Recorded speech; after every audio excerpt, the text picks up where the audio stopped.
PM Modi Japan दौरे पर हैं। यहाँ वे 24 मई को क्वाड समिट में हिस्सा लेंगे।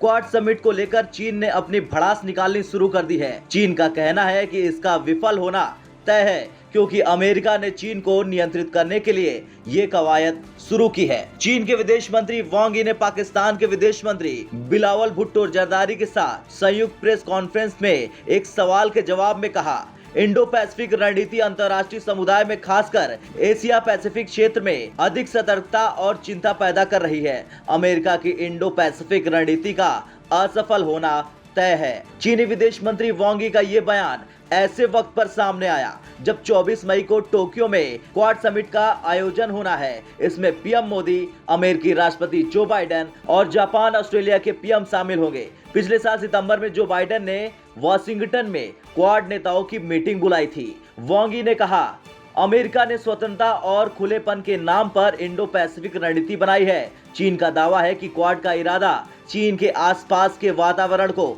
बदलने का है। इसका उद्देश्य चीन को नियंत्रित करना और एशिया पैसिफिक देशों को अमेरिकी आधिपत्य के प्यादे के तौर पर काम करना है। जो चीज विशेष रूप से खतरनाक है वो ये है कि अमेरिका ताइवान और दक्षिण चीन सागर कार्ड खेल रहा। तो वहीं अमेरिका के राष्ट्रपति जो बाइडेन के साथ पीएम मोदी की द्विपक्षीय बैठक पर हर किसी की निगाहें टिकी हुई है, खास तौर से चीन की, क्योंकि व्यापार, रक्षा, सुरक्षा, जलवायु और शिक्षा जैसे क्षेत्रों में दोनों देशों के बीच आपसी सहयोग लगातार बढ़ रहा है। पीएम मोदी की बाइडेन के साथ बैठक में इन सभी चीजों पर चर्चा होगी।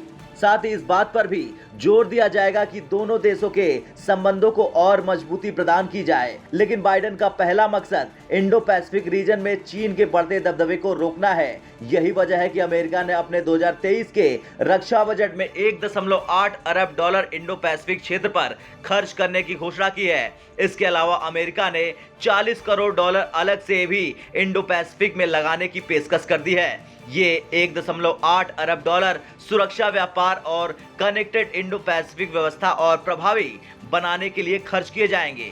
खैर, क्वाड के 4 दमदार सदस्य जब एक साथ आते हैं, या यूं कहें उनका एक साथ बैठना, बात करना, मुलाकात करना चीन को ना तो कभी अच्छा लगा है ना कभी लगेगा। वो तो कहता भी है कि क्वाड चीन के हितों को कमजोर करने का एक प्लेटफॉर्म है। कभी वो इसे छोटा नाटो तो कभी एशियाई नाटो कहता है, लेकिन उसके कहने से क्वाड को कोई फर्क नहीं पड़ता, क्योंकि दुनिया की ये 4 ताकतें अच्छी तरह से जानती है कि ड्रैगन अपनी विस्तारवादी नीति के लिए किस हद तक गिर सकता है।